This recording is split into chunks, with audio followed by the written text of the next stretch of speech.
Hi, I've always been a big advocate for physical transformation with good nutrition and exercise, but today I want to talk from a different perspective.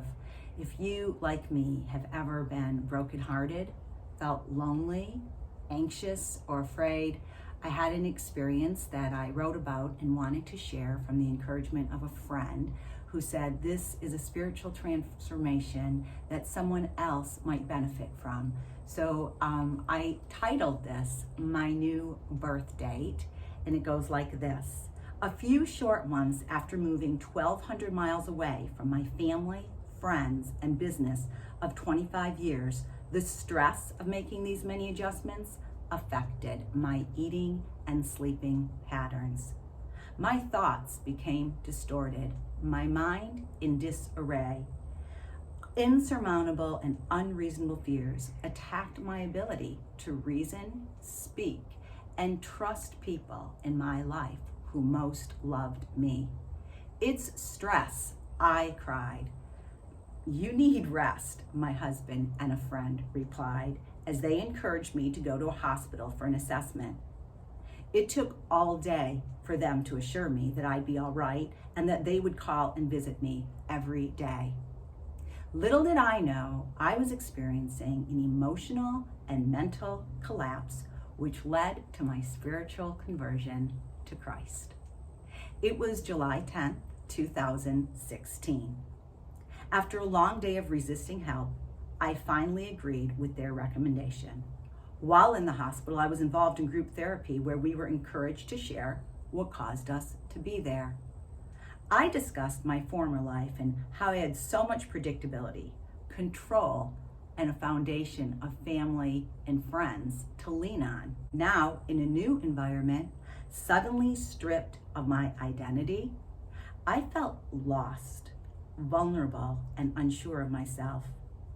The group members listened, then each person shared the reason why they were there.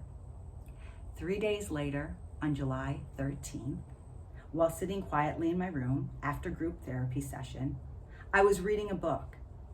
It made me think of how Jesus was physically stripped, how he hung on the cross, was crucified, then days later resurrected.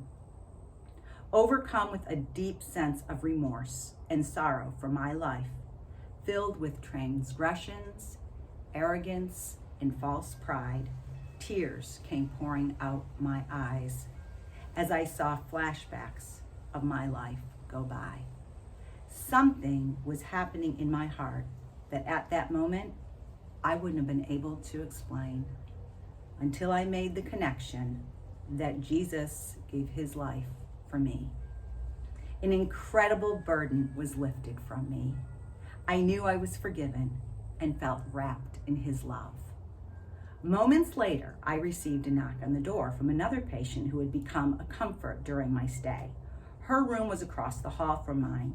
She said, "It seems like you had a hard day, but don't give up," then handed me this note that read, "To Mary L., strive for the best in life, including free things such as serenity, peace, and understanding, and of course, the Lord.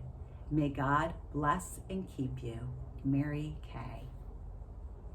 After reading the words, I was filled with an inexpressible joy, ran to the phone and called my husband and said, "You can pick me up.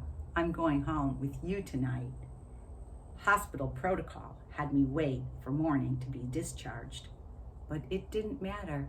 I knew God healed me. Medicine didn't do it. Doctors didn't do it. I had a conversion of the heart.